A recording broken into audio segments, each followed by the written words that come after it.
All right, we will keep moving with the program here today. You guys got to at least meet via the introduction to People Culture Partners. Really pleasure to get to know them along the journey here the last couple months. And really pleased to have Dustin up here to kick off the Culture Partner team, and they're part of the workshop. So welcome, Dustin. Awesome, yeah, thank you. It's great to be here. Just a couple comments as we're sitting in the back. It's unique that we have this opportunity to sit in and listen to the team. We were talking to Jason just on the break, and if you had to sum up the work that we do, and actually what we would say really effective organizations, no matter the industry, the size, where they're at in their maturation, do really well again and again. We would go to three words. The first is clarity. There's clarity on where we're going. There's clarity on some of the operating system for us to get there. There's clarity on how we need to operate together. There's more than anything, there's clarity on where we're headed. That sounds so obvious. You'd probably be surprised, maybe shocked, how infrequent we see in organizations that level of clarity. And the reason is clarity is hard. Clarity sounds easy, it sounds obvious, but think of the conversation you had this morning. Getting to clarity takes the willingness to wade through the complexity. You know, if I were to ask you the question, is it easier to be complex or be simple? Is it easier to get to complexity or get to simple? What would you say? Which one's easier? Wake up in the morning and complexity will just happen. And you take a room full of smart people and you accelerate that complexity. So, that was a compliment. Smart people. You're really smart. When you hear me say you're really complex, I mean you're really smart. But complexity is just, it's a lot of inertia. It's just going to happen on its own. And so there's rigor in it. I was with a leader a few weeks ago. He used the word, and I thought, yeah, it's probably appropriate. It takes guts to get to clarity. Because you're inherently saying no to some things and going all in on the critical few. So clarity. And then from there, you would say organizations that are really effective build alignment. And alignment is different than just creating awareness. If we have a destination, how do we align people? How do we create real buy-in toward that destination? And alignment is a process. It's not an event. It's ongoing. You heard us, or we told Jason earlier, it's messy usually, and it happens out loud. It's a conversation. I would just point to Jason, and I know this is going to sound like pandering, I don't mean it to, but I can't pass up the example. You think about a lot of that conversation that you just had when you were able to give feedback and your thoughts and opinions. It's a lot of you talking. When others are talking within your team, that's when alignment's happening. And so how do you have those conversations? And we would say today is we're into both of these two buckets. Where we're going to go with the cultural beliefs is creating clarity around those, and that is an alignment process. We're as a team, we're going to create alignment in what those cultural beliefs need to be and where we're going with those. I would say the conversation you had for the last 2 hours or so has been, hey, we're working toward clarity, but we're getting there through an alignment, through building alignment, right? Where we all have the ability to give input into that direction. There are other cases, there's two scenarios when alignment happens. One is we need to make a decision, and that's a lot of today is that. We need to make a decision as a team, we're informing that decision. The phrase of we buy in when we're able to weigh in, that's a lot of what today is. You're going to see that. And you've already experienced that for the first 2 hours. There's the other scenario is, hey, the decision has been made, the direction has been selected, and now I need my team to align to that. I need them to buy in on where that goes. And so we won't spend as much time there today, but a little bit tomorrow and beyond. As you finalize more and more of the pieces of your strategy and culture, how do we get people to buy in? how do we not just create awareness around what we're doing, but real alignment? And that is a leadership skill that it's interesting. You take command and control of yesteryear, and then it's the pendulum swings way far, and it's, you know, there's no instruction or leadership given. What's the healthy balance in between where we can lead in a way that people want to follow? And so alignment becomes really important. And the last, we would say, is accountability. And how do you create account? So our alignment, we've got some buy-in, there's some level of agreement to move forward. Now, how do we create real accountability, and a word that you're obviously very familiar with, ownership for that direction, where people are asking the question, what else can I do in order to deliver on where we're headed and the outcomes we want to deliver? So with that, if I were to, by the way, we have your strategic direction is becoming more, and there's clarity that's being created around that. You're aligning as a team as that goes forward. If I were to oversimplify things and say, hey, you have two levers you can pull when it comes to producing results, business outcomes. There's strategy and there's culture. Where would you say we spend more of our, just generally out in the world, where do we spend more of our time and effort and intentional work day to day? In strategy or culture? Working strategy or culture? Okay, culture? Strategy. Okay, good. It's actually, we did some studies around this, and in about 74% of people said strategy, day to day. So there were some that said, hey, culture. So 74% say, hey, we spend more time day to day working strategy. The follow-up question was, what do you feel has most impact or more impact on the actual business outcomes that you need to deliver, strategy or culture? What do people say? We're culture partners, so we wouldn't share that data. Come out to that favor. 96% said culture. Culture actually has more impact on the results than the strategy. Now, I think it's about 50-50. Or there's both sides are critical. There are organizations that don't exist today because the strategy was off. Any come to mind? Can you think of that? Okay, Kodak, Xerox. There's some version of them. Blockbuster, right, is a really good example. If you go back and you study Blockbuster, which I have done quite a bit because it's such an interesting case study, the people loved working there. I mean, it was, they loved going to work. You have people say, I still remember what the store smelled like, and I loved it. I loved my blue polo and my khakis. But the strategy didn't work. Strategy was off. And by the time they tried to catch up, it was too late. So this time you're spending around strategy is absolutely worth every minute you're spending. And we're telling you that as culture partners. We also know that strategy is only as good as the culture that delivers on it day to day.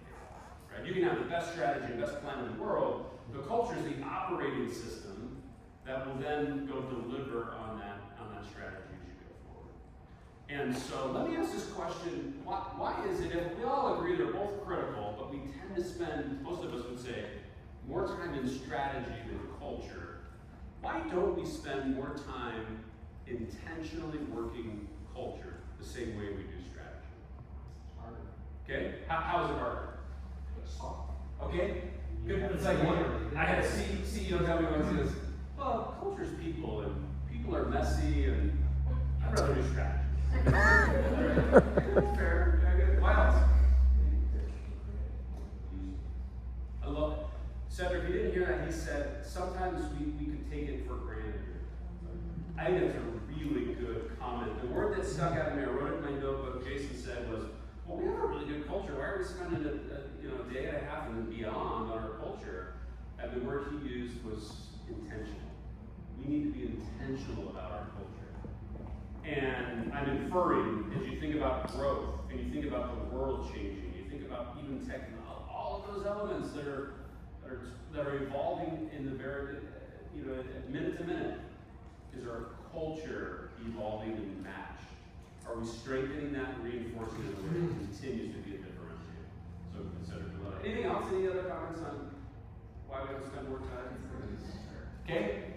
And strategy I can measure, like day to day I can measure that, how we're going, numbers on that, culture can seem hard to measure, yeah. Yes, it's really confrontation. Okay, tell me more, yeah, expand on that.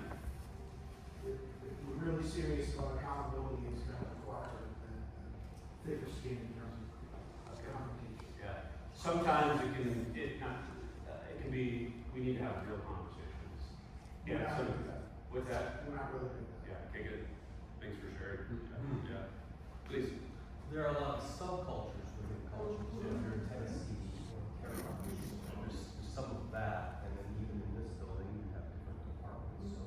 So that blending is good, but it makes it complex. Yes, yeah, it adds to that. And often, because there are the subcultures, we tend to focus on what's most immediate to me, right?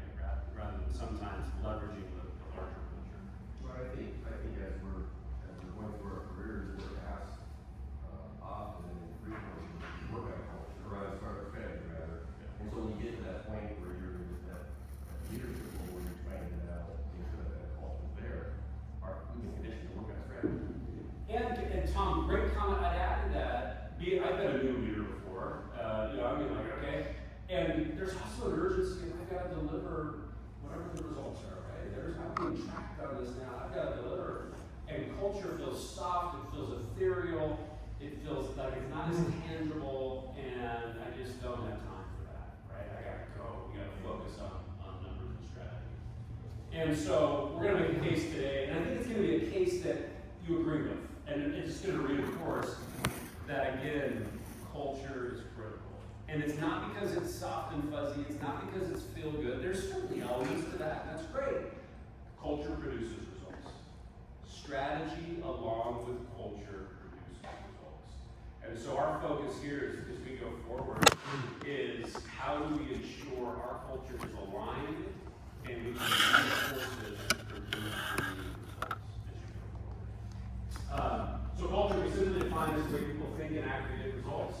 And that combination, that formula of your purpose, why you exist, along with your strategy, which is the how and what we focus on, and the culture, the way we operate produces results. And so based on that formula, which we've seen play out again and again, let's now spend some time focusing on the specific cultural piece.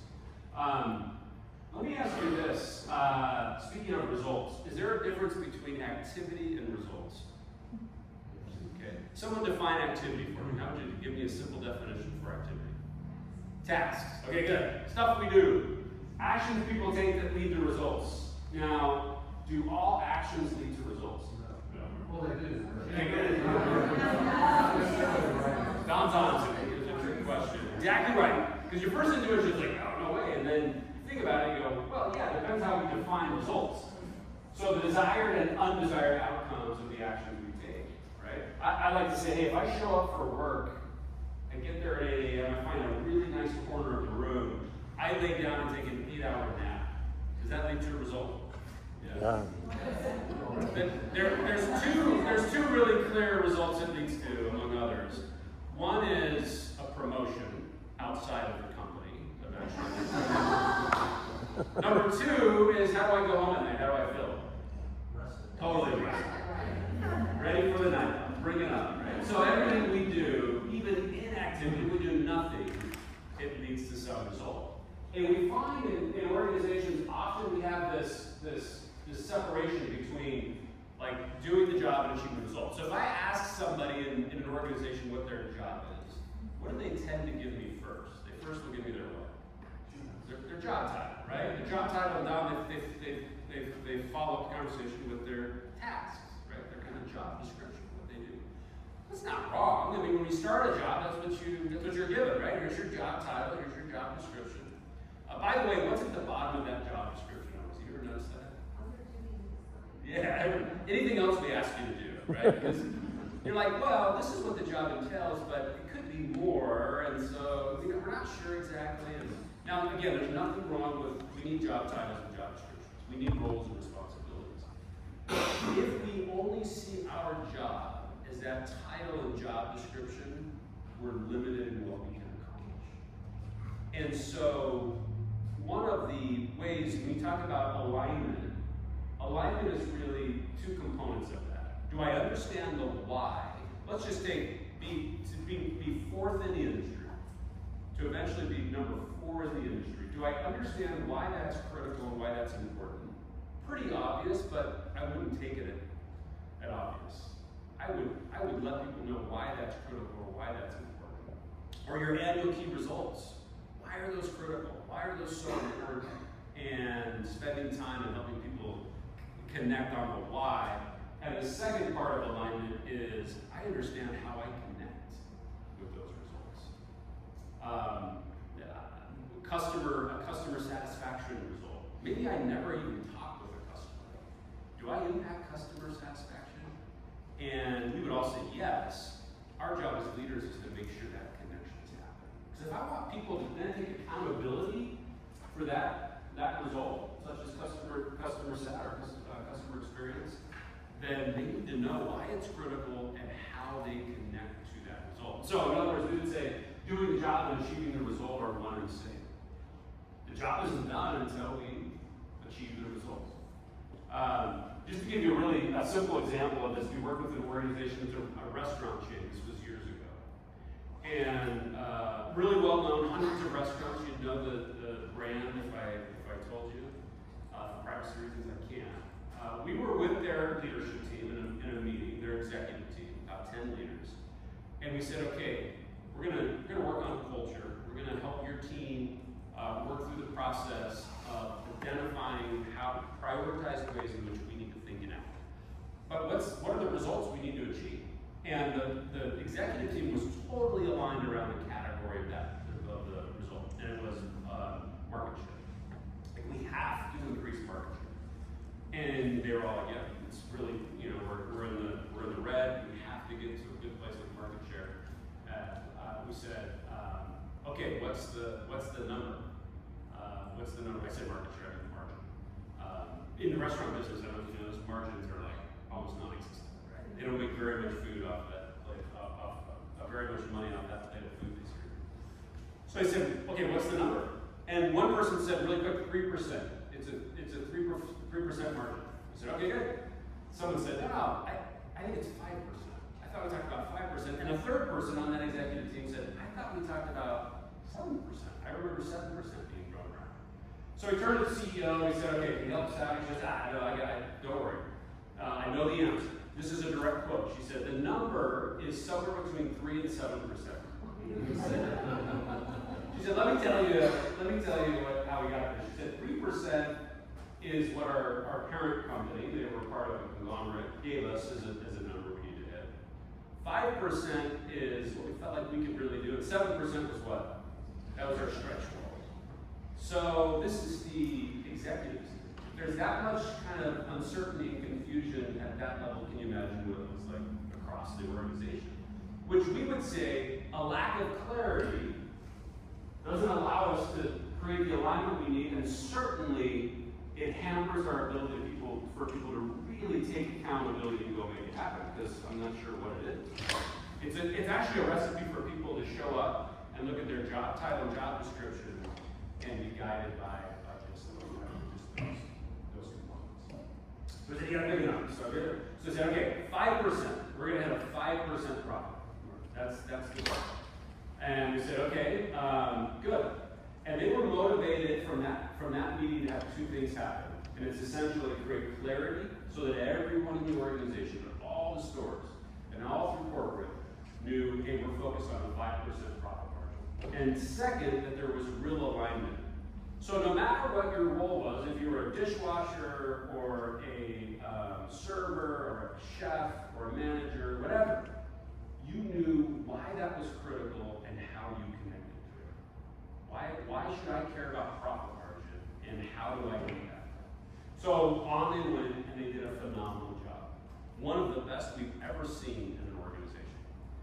They would actually go in and test. They'd go in their restaurants and they would test and see how much clarity and alignment have we created amongst our teams. And so they go into one of their restaurants, I told sister, they go to one of their restaurants and they see a table setter. He's working away, clearing tables, and they say, hey, what do you do here? What's your job? And he goes, well, I'm a table setter. I mean, I clear and set tables. And then he senses, I think this might be the corporate test I've heard. So he says, this is in their words, he says, but actually my job is a 5% profit margin. That's all of our jobs. We're all focused on that. And they decided to push back and they go, profit margin? You're a table setter. What do you have to do with profit margin? And his answer was, I clear and set these tables. The more efficiently and effective I am at my job means we can seat people faster. When we can seat people faster, we can seat more people throughout a given night. And that directly impacts our daily revenue, which we track, and that has a direct impact on our profit margin. And by the way, on Friday and Saturday nights, there's a line of people waiting to get in our restaurant. The better I do my job, the better we do at profit margin. And they're like blown away. Like, this is a 21-year-old, young man that's doing his job. They went, by the way, that says a lot about him. It says also a lot about who? His leader. Yeah. Whoever's leading him has helped him make that connection.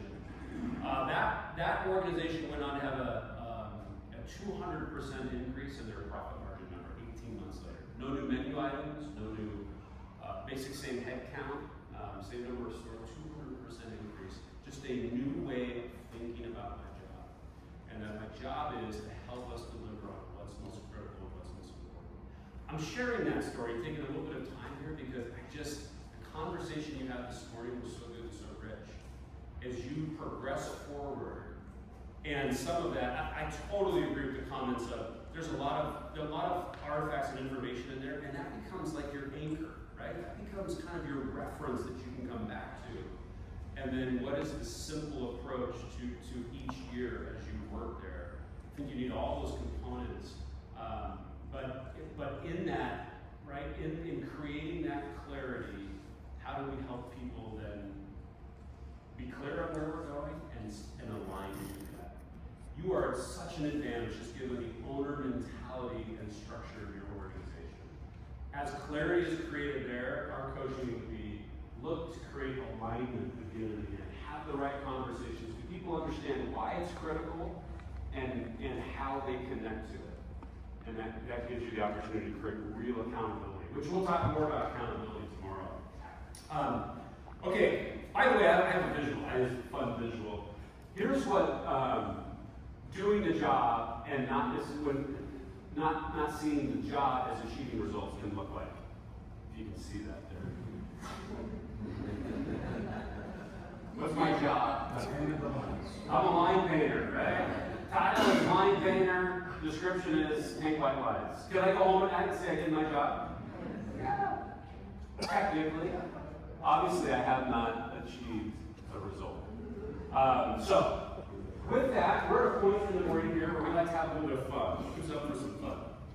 Yeah, I've got like 4 people that are into some fun. Rest of you, I get it. It's how I would be. You're looking at me like, all right, fun boy. You tell me what kind of fun. I'll tell you if I want to do it. We're going to play a game. What's the objective of a game? Yeah, like, sometimes people say have fun. I'm like, is it fun losing? It's not fun losing. We're going to play this game to win. And to play this game, I need you to find a partner. Now, a couple guidelines as you find a partner. Really just 2. One is, they can't be somebody sitting next to you right now. All right, so I want you to go out and find somebody else. Make sure, actually 3 guidelines. Make sure you have something to write on, because between the 2 of you, you're going to need something to write on. And the 3rd guideline is, this is a game, so choose your partner wisely. Okay, go find a partner.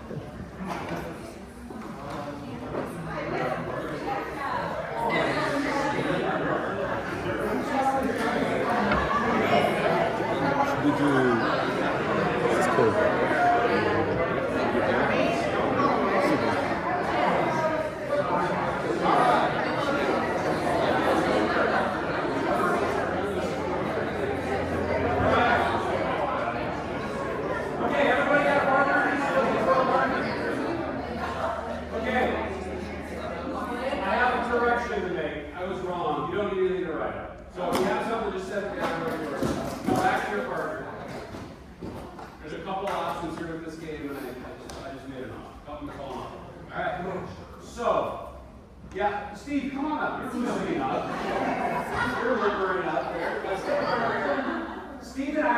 demonstrate, I'll get you back to your center. I'm gonna get you back to center in just a moment. Steve's gonna help me demonstrate how we play this game. So just watch, you just watch right now, in a minute I'll have you do the same. So the first thing you wanna do is you wanna get toe to toe, kind of face each other, good athletic stance. Hey, Steve's there, all right. You're a wrestler or No. boxer? No. Okay, We're good. I might have chose wisely. All right, so next, get a good firm hand grip. Now, for me to score a point, remember, the objective is to win. You win by scoring as many points as you can. For me to score a point, I would have to be able to push my hand to the side or hip of Steve's. Just loosen up and down. Okay, good. All right. For Steve to score a point, he would have to be able to push his hand to my side or my hip, and that would be the point. But we're not going to demonstrate that right now. All right. Thank you, Steve. All right. So in a minute, I'm going to have you get in the official game stance, and the objective is to score as many points as you can. I'm going to give you about 8 to 10 seconds. You'll hear me time it off for you to score as many points as you can. There's one last rule, one last guideline here. Don't get hurt. All right? We don't want anyone to get hurt. Take accountability for your safety. Just score as many points as you can. All right? Here we go. On your mark. On your mark. Go! Score a point.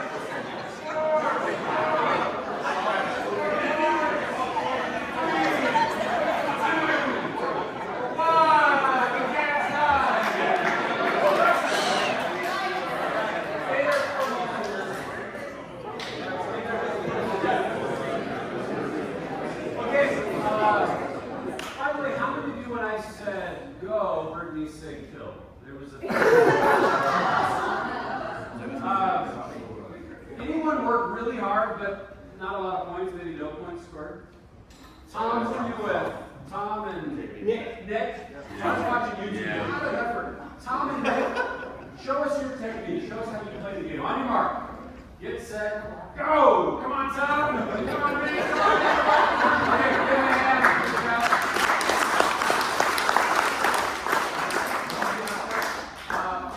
Anyone play different? Maybe scored a lot of points. How many points? We danced instead. Okay. Dance. How many points? 52. 52. Okay. 56. 56. All right. So show us what 56 looks like. Get the official game. So on your mark, get set, go. I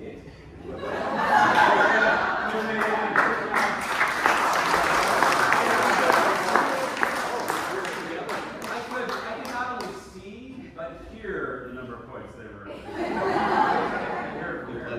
We actually, funny story, we had anyone engineer, by training engineer? Okay, so you'll appreciate this, Steve, and Eric. We had a group of engineers in a room like this. We played the same game, same setup, and we just noticed there was two gentlemen that were just had their hands like this, and they were touching hands and just standing there. So we asked them. We said, "What is that technique? What are you doing?" And they go, "Well, this is an infinite number of points." Leave it to the engineer. Okay, go ahead now, Steve.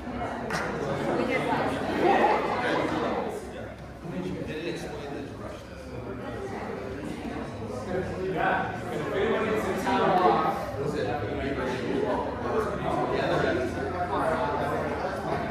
okay, we played this game to introduce you to a model, and you won't remember a lot of what the four of us from our team shared with you over the day and a half. There's a lot that you'll not remember. You will remember these two models. That's a bold statement, I know. You'll remember the two core models. They're simple. This first model really helps us understand why people do what they do, and helps us define culture, and take culture from, kind of as we were talking earlier, ethereal and kind of soft and not very tangible, to much more of a formulaic, practical level that we can actually impact as leaders. So in the game we played, what was the objective of the game? To win, and to win you have to score points. So in a business, in an organization, we'd say those points are results. What did you have to do in the game to score a point? What? You had to say, you had to move your hand, or they had to move their hand. There was some kind of an action that needed to happen, right? You had to take some action. Now this where it gets interesting, because it was the same demonstration, same instructions, yet very different ways of playing the game. Why? Why did some people play so differently than others? And by the way, there is no right or wrong way to play the game. Just different ways. Yeah, interpretation. I kept my instructions pretty vague. In fact, someone wanted to ask a question. Yeah, she, and I'm like, Sorry, I hate it. It like kills me inside because I want to be helpful, but I'm like, I'm going to leave it vague because I want people to interpret what I have demonstrated and the instructions I've shared the way that you just will naturally. What we would say is preceding every action we take is a belief. And belief captures all that, my perception, my interpretation, how I think about things. And sometimes it's really natural, it's just automatic, right? But you had a belief about the game. For example, Tom and Nick, they had a belief of, for me to win, you have to lose. And I totally set them up to kind of drive that belief out. I did just a couple things. Steve and I demonstrated up here, and I told him to loosen up a little bit, and then I said, I'm not going to come back this way. I said, choose your partner wisely. It's a game, it's competition. A couple of those kind of cues, and for them, the belief kicked in, well, for me to win, you have to lose. By the way, I said there's no right or wrong way to play that game. Do we have competitors out there? I love that kind of competition, right? I love that competitive spirit. For others, the belief was what? For who was it? Don, you were with? No, it was, yeah. So their belief was what? Let's work together and get as many. Let's compete, but let's compete against everybody else. And you think about that, and go, well, teamwork and collaboration. Yeah, that's a belief we need around here. So it's just different ways of thinking about certain games. Where do beliefs about games and competition come from? Where do beliefs come from? What you Yeah. I mean, anyone grew up playing Monopoly? How do you win at Monopoly? destroying everyone. I love it, yes. Okay, so destroying everyone else, which looks like this. You want to buy up all the properties on the two main streets, what are they? Boardwalk and Park Place. You buy up all those properties, and then you want to bankrupt everybody else. Right? It's a fantastic family game. Show your kids how the real world works. And so we have all these experiences around games, and those come out as you play this game. I keep the rules really vague, and you default to certain rules. So we call this model the results pyramid. Simply put, the results that we achieve are directly impacted by the actions we take. Actions are the closest thing to whatever we're able to achieve and deliver in terms of results. Driving or informing those actions are the beliefs we hold. And those beliefs are created through the experiences that we all share. Now, as you look at that model, go to the top. If we're missing on some result, whatever it is, there's some outcome, some key result we're working toward, and we're not hitting it. Where do we tend to go first on that model? Actions, beliefs, experiences. Go to actions, right? Create action plans, policies, procedures. Sometimes we reorganize and move people around, all in the hopes of impacting the result. Do those actions work? Sometimes, or for a little while, yes. But often not the sustained change in results that you're looking for. And so we actually built a model with a plane through the middle, just to illustrate our propensity to work the top half of that model and iterate between results and actions, and results and actions, and coming back to it again and again. I don't know how many of you have teenagers or raised teenagers or once were a teenager, but I have 3. They're actually growing out of teenage years now. But I remember, I don't know how many job charts we had and how many different meetings we had to have on chores and all of those things. I mean, I was living here as a parent. I had one of my middle kids, his name is Isaac, and he's a great kid, does a lot of things really well. One thing he did not do well was get ready for school in the morning. I mean, it was just this monumental thing. Let me ask you this question before I share the story. Can you force somebody to an action? If you want to spend enough time and enough effort, can you make somebody do something? Yeah, you can. You can. Isaac, getting to school on time, you could do it, but boy, you had to start early, you had to be all in, you had to be ready to be really tired after, because I remember one time I'm like, all right, I'm gonna do this, and I'm like, okay, here's your shoes and socks. Put those on. I'll be back in 20 seconds to check on you. I look back like 8 seconds later, he's literally holding his shoe by the shoelace and just staring at it. I'm like, Mike, let's go. I mean, it was just that kind of rigor. By the way, is that fun for us as parents? Is it fun for him, happening to him? Because sometimes we wonder, right? You know, maybe Joker's not. It's really not. It's exhausting. It's an exhausting way to lead. It really is. Now, there are times where we just have to go there. Urgency, the time is of the essence. And I just need you to go do this. Over time, great leaders acknowledge that people think, and there's reasons that they think the way they do. And they understand the beliefs others hold. And they understand that some of those beliefs are leading to the actions we need, producing the results we want. And there's some beliefs that are holding us back from people taking actions that produce the results that we need to achieve. And so great leaders work this whole model. And they start here with clarity around the result, and then they go deep. And how do we need people to think and act? And that's the definition of leader culture. It's the way people think and act in an organization, and that's always working and it's producing results. I'll give you an example. I think I shared this one with the executive team, so forgive me, you got to hear it twice. It's a great example of what it looks like to work that whole model. And it's a healthcare example. Boston Mass General was a hospital we worked with years ago. Boston Mass is a large institution. The leadership asked us to go work with the emergency department. We said, okay, good, what's going on? They said, we track a lot of stuff, but one of the results we're missing is getting, it's really simple actually, but getting next of kin information. We said, like what is that? Just in case of an emergency, who do we call? Okay, good. So we went over, and Elaine was the director of the emergency department. She's a great leader. You don't put anyone that's not a great leader running an ED like that at Boston Mass. But she was super frustrated. She said, I got this result. The administration, executive team told me to get this changed, and she said, I went on a campaign to get it changed. They were getting it 42% of the time was the number. And she said, I went on a campaign to get it changed. And we said, okay, what did you do? She said, the first thing I did is I had a meeting that brought everyone together. And I said, hey, look, we're busy, and so I just said, hey, look, we got to get this information. We're only getting it 42% of the time. It needs to be a lot higher. Okay, good. Everyone shook their head, and we left the meeting. She said, I then put reminders. I put them on the triage desk right as patients were brought in so they could get next to the kid right then. But I also put them in other spots throughout the hospital in case we didn't get it there in the beginning. And I put reminders all over, get next to the kid information. She said, I then had the form itself translated into multiple languages. And I took everyone through a short training on how to fill out that next of kin information form, just to eliminate any confusion. So she's doing all of these things. She's on her campaign, as she said. Where is she working on the model? What layer is she at?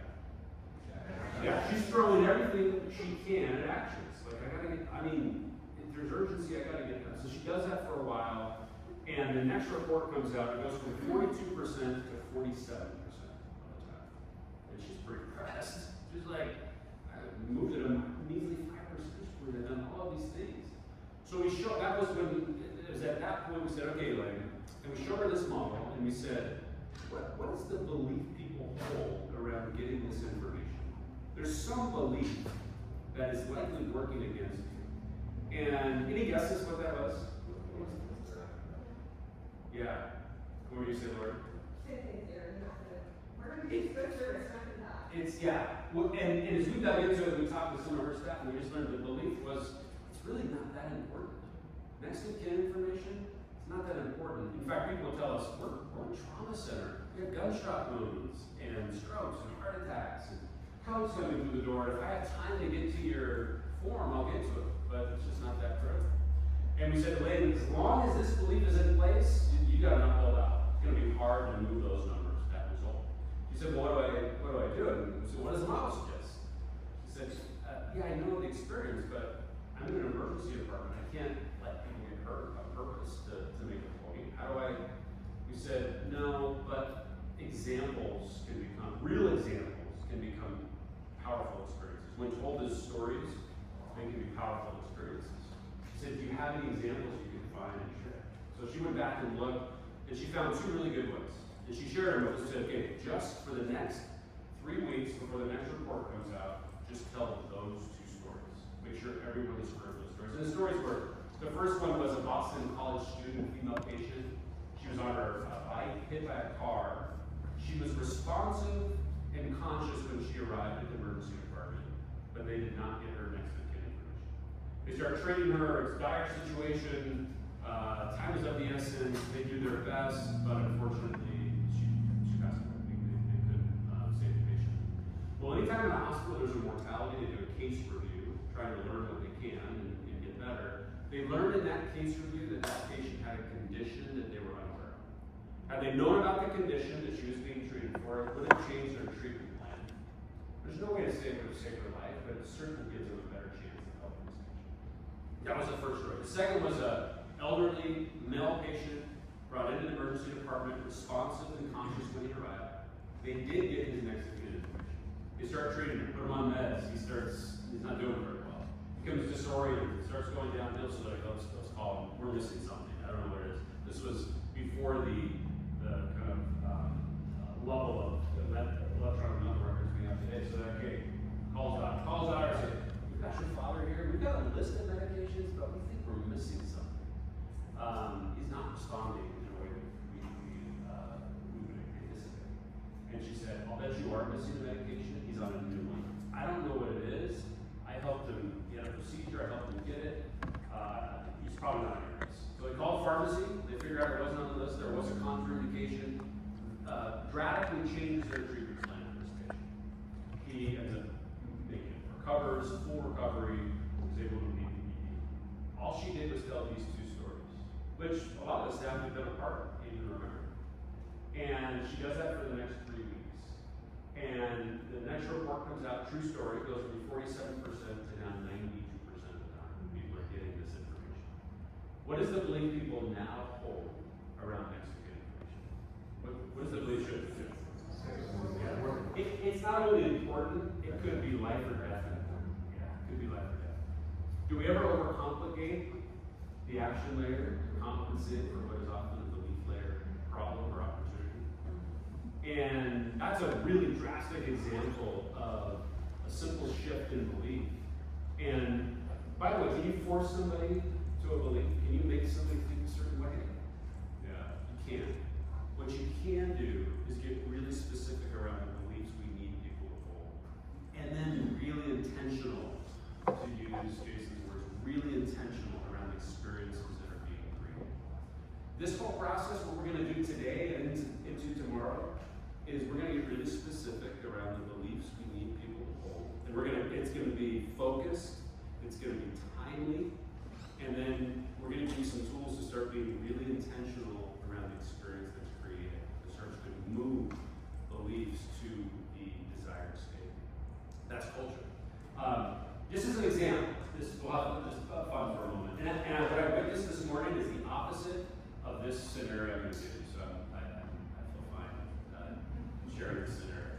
It's the exact opposite. Okay, who's been here the longest? Whatever legacy company you may have been from, who thinks maybe they're the most tenured other than Jason? I don't know if Jason is, but we'll exclude him from this. Anyone, Nick, 23? Anyone more than 23? JD? 24. Okay. 23 and 24. And Jason's 28. Let's give them all. Okay. Anyone think maybe you're the newest member of the team? Anyone here less than a year? I'm here today. Colleen's a year today. Okay, I'm going to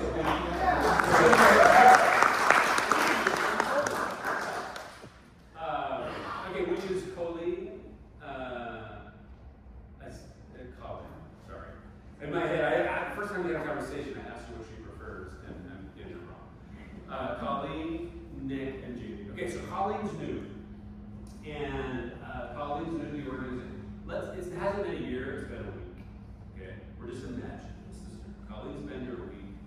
She's met with leadership, heard the company line, kind of so to speak, and likes what she hears. It's really good. Colleen has been around. She knows that there's more to the story. There's more happening. So Colleen says, hey, Nick, would you be willing to meet for coffee? On noon, love to pick your brain. He said, sure. So the next day they meet for coffee, and Colleen says, Nick, how do things really work around here? How do things really work? And Nick says, it's great. I've been here 23 years. We're doing cool stuff. We're growing like crazy. It's awesome. I will give you some advice, though. Colleen, if you're in that Friday morning meeting we have every Friday at 9 a.m., and you want to speak up, and you want to say what's really on your mind, don't do it. What's Colleen's next question? Why? And Nick says, well, we had this gentleman on our team. His name was Melvin. And Melvin was in that meeting one Friday morning, and he spoke up. He said what was really on his mind, and we haven't seen him since. We're still wondering about that. Okay, so what did Colleen just have? Experience. Does it drive your belief? They always do. What's the belief in this case? Not saying to speak up. You can't say what you really think. Colleen goes, that's interesting. And so the next day she asked JB, hey JB, can we meet for coffee? JB says, sure. JB, tell me how do things really work around here? JB says, I love it, 24 years. I think I need to share some advice with you though. We have a meeting every Friday morning at 9 a.m. And if you have something provocative or a pushback or something, you want to really speak your mind, have you heard about Melvin? Have you heard about this guy? So Colleen's now heard that story twice. How solid is her belief to go speak up? It's pretty solid. We find 2 touch points like that in the culture, and now Colleen is starting to develop belief. She has never even experienced, she never even been to a Friday meeting, but she has now developed a belief. And she goes into that next Friday meeting, and whoever's leading it says, hey, we need input, thoughts, and pushback on this. What's Colleen thinking? She's like, who's she thinking about? Melvin, yeah. She's like, there ain't no way I'm bringing this up, right? And she probably has really valuable, even in a couple of weeks, information. Does that impact our results ultimately? Absolutely. She's got to go. She might have the answer. We're not getting any of it because the culture is told us not the way it works. And by the way, Jason's sitting there, or whoever's sitting there, going, "Boy, we hired Colleen. She has so much experience and ideas, and like we're not getting any of that from her. What's going on, right? Culture's working against us. The essence of culture are the beliefs we hold. The foundation are the experiences that culture. So we're going to take some time now. We're going to start to dig into our culture. I'm going to give you a framework for that. I'm actually going to share some information briefly around the assessment that you all took part in as well. To do that, I need you to get into groups of 3 to 4. And now you're going to start to see a little bit why I don't have tables in the room. These chairs are awesome because they have wheels on them, so I want you to just wheel around and circle up with 3 or 4 people and have that workbook with you and a pen, and then I'll give you some instructions, all right? Go ahead and get your groups of 3 or 4.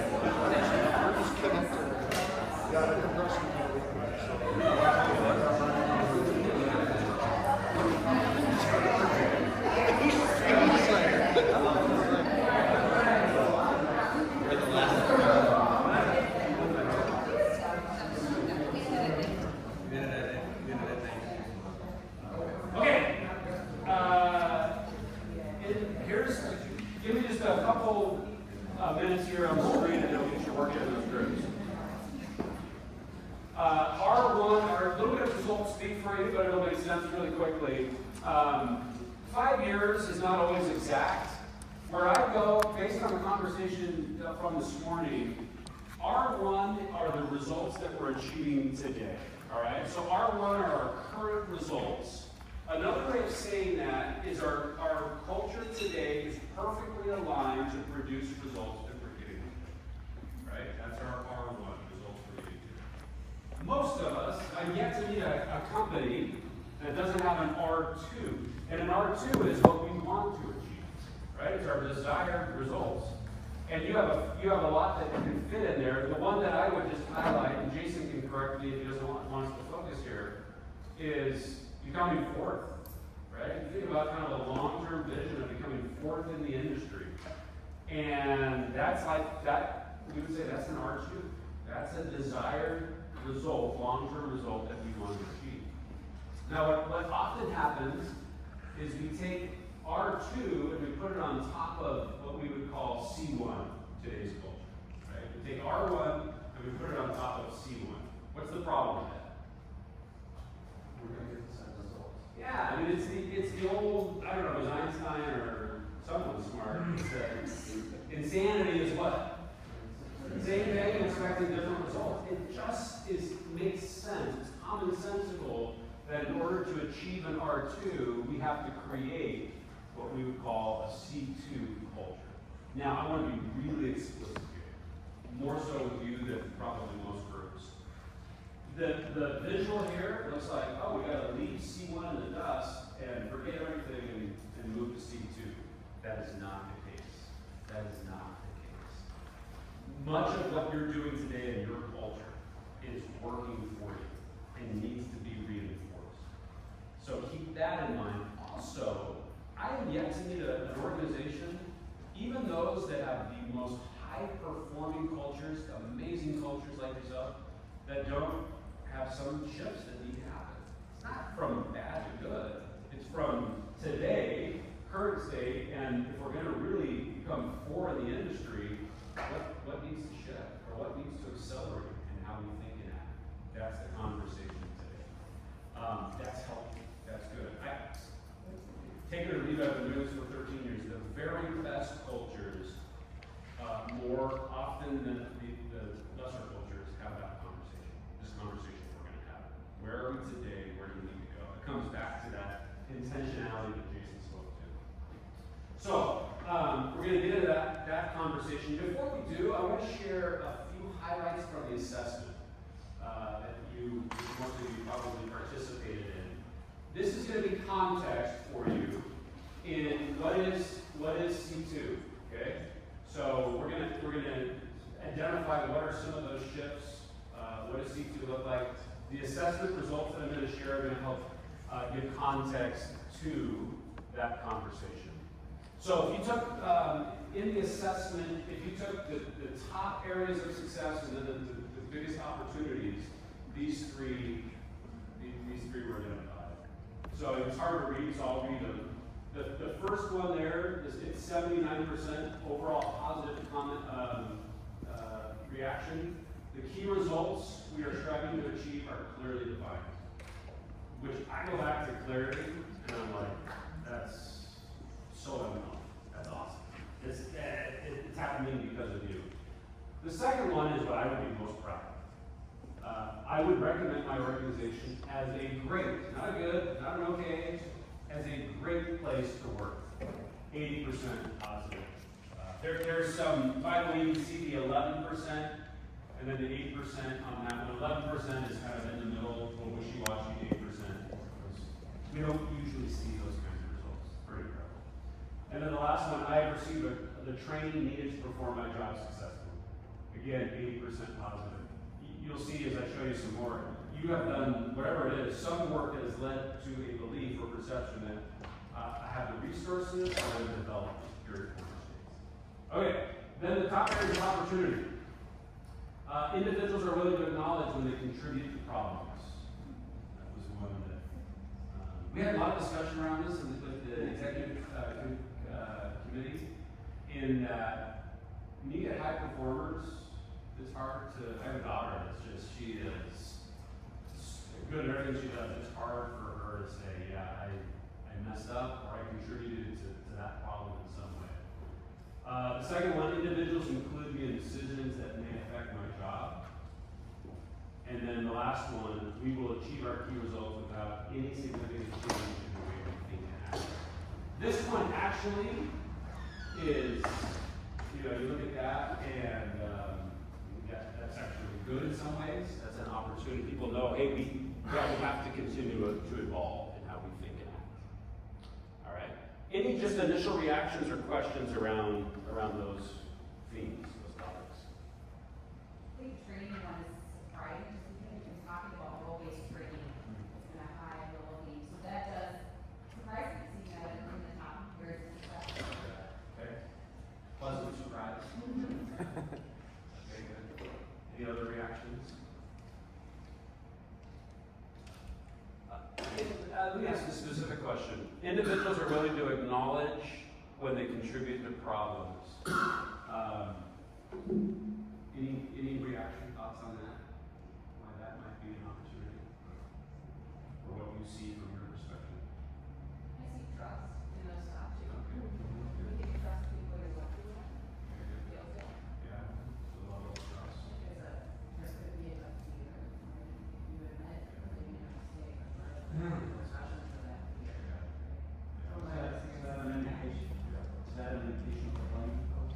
Or blame someone else for Could be. problem versus self?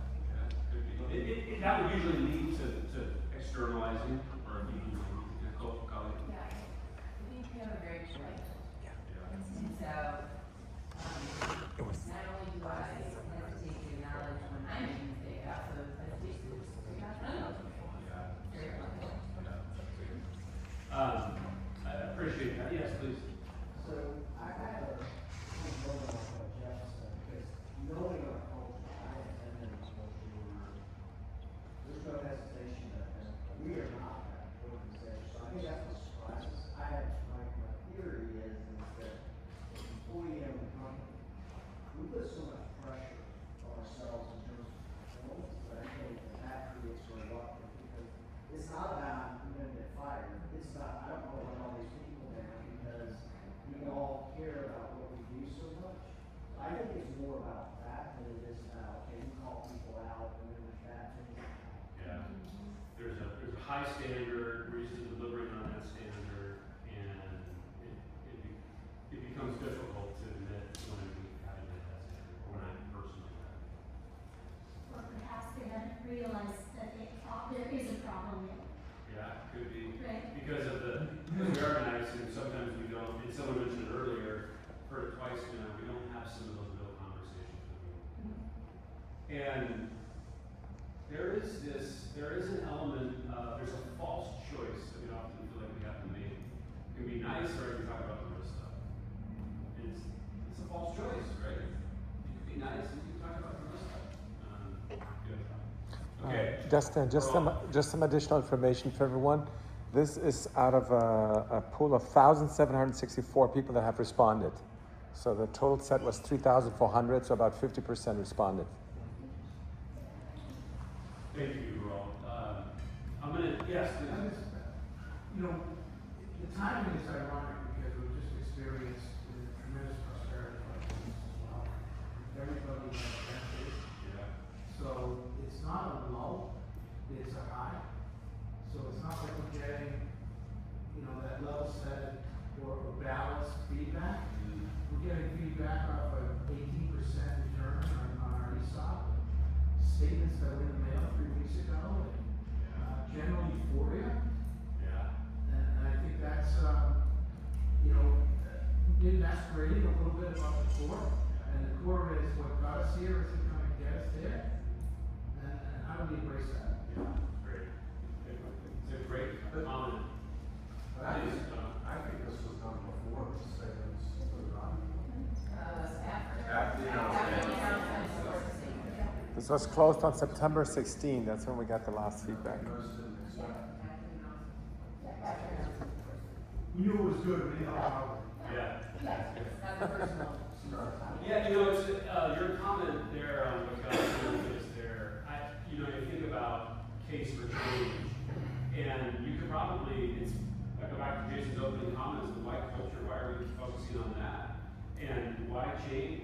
We just had banner results. Well, we're going somewhere else, right? We want to be fourth. We're headed somewhere else, and we have to continue to evolve, and that's how you said it really well. Your first name? Jeff. Jeff. I will agree with Jeff. It is that case for change, right? Please, Jimmy. We were about 50% response rate.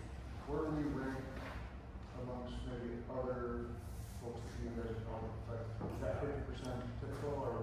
I'll give you two data points, so they're anecdotal data, not anecdotal, but I'll give you the exact number. 50% is above the average. It depends on the size of the organization, right? On how many people you ask. But yes, statistically significant, of course, at that level, and is more than we typically see. Percentage and numbers exactly, I don't know.